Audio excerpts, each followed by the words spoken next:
আজ ২৬শে মে মঙ্গলবার। কাশ্মীরে আমাদের তৃতীয় দিন। আজ শ্রীনগর থেকে আমরা যাব গুলমার্গ। তাই আমরা রেডি হয়ে ব্রেকফাস্ট সেরে হোটেল পিসফুল মর্নিং থেকে চেক আউট করে 8:30 নাগাদ বেরিয়ে পড়লাম গুলমার্গের উদ্দেশ্যে। তবে আমাদের কাশ্মীর ট্যুরের প্রথম থেকে লাস্ট দিন পর্যন্ত সঙ্গী এই যে গাড়িটিতে আমরা যাচ্ছি, সেটাতে আমরা গুলমার্গের ভিউ পয়েন্টগুলো ঘুরতে পারবো না, যেহেতু এটা শ্রীনগরের গাড়ি। এখানের ইউনিয়নের নিয়ম অনুযায়ী গুলমার্গ থেকে আলাদা গাড়ি নিতে হবে। এটা শুধু গুলমার্গ না, কাশ্মীরের বাকি ট্যুরিস্ট স্পটগুলোতে সেম নিয়ম।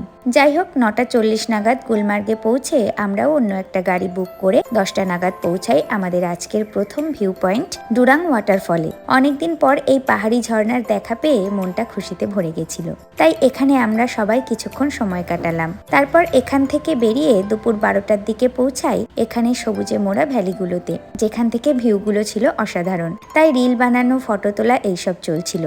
আসলে গুলমার্গের মেন আকর্ষণ ফেজ 1 এবং ফেজ 2, যেখানে গেলে বরফের দেখা পাওয়া যেত, এবং যাওয়ার একমাত্র উপায় গন্ডোলা। যদিও এই সময়টাতে ফেজ 2তেই বরফ পাওয়া যেত এবং আজ সকালে আমাদের যাওয়ার কথা ছিল সেখানে, কিন্তু গতকাল দুপুরের দিকে কিছু টেকনিক্যাল প্রবলেম হওয়ায় গন্ডোলা বন্ধ হয়ে যায় এবং তারপর কয়েকদিনের জন্য বন্ধ থাকে গন্ডোলা রাইড। তাই আমাদেরও আর যাওয়া হয়নি ফেজ 1 ও 2তে।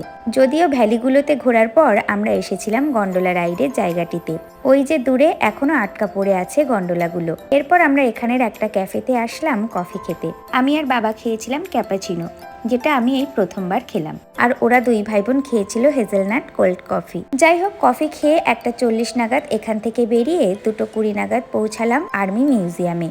তারপর টিকিট কেটে প্রবেশ করলাম মিউজিয়ামে। মিউজিয়ামটির দুটো পার্ট ছিল, তো আমরা এই বাম দিকের অংশটিতে প্রথম আসি, যেখানে কাশ্মীরের বিভিন্ন জায়গা, মন্দির, মহল, ফেস্টিভ্যাল সম্পর্কিত বিভিন্ন তথ্য, শীতকালীন ও গ্রীষ্মকালীন গুলমার্গের ছবি, 1965 সালের হাজি পীর পাস জয়ের একটা দেয়াল চিত্রর সাথে সাথে একটা দূরবীন, বন্দুক ও সেনাদের জিপ গাড়ি রাখা ছিল, যেগুলোর সাথে সবাই ছবিও তুলছিল। তাই আমরাই বা বাদ থাকি কেন, তুলে নিলাম জিপে উঠে একটা করে ছবি।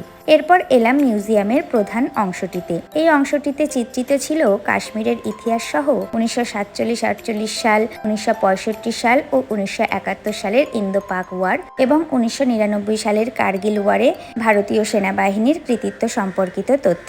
এছাড়াও ছিল অশোক চক্র অ্যাওয়ার্ড ও পরমবীর চক্র অ্যাওয়ার্ড প্রাপ্ত জওয়ানদের ছবি, অশোক স্তম্ভ ইত্যাদি ইত্যাদি। সবকিছুই ঘুরে ফিরে দেখছিলাম আমরা।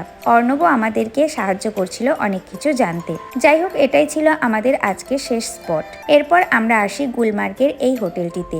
এটি পান্ডা ট্যুর অ্যান্ড ট্রাভেল এজেন্সিরই হোটেল। এখানে আমরা আজ রাতটুকু থাকবো এবং কাল এখান থেকে রওনা হব দুধপাত্রির উদ্দেশ্যে।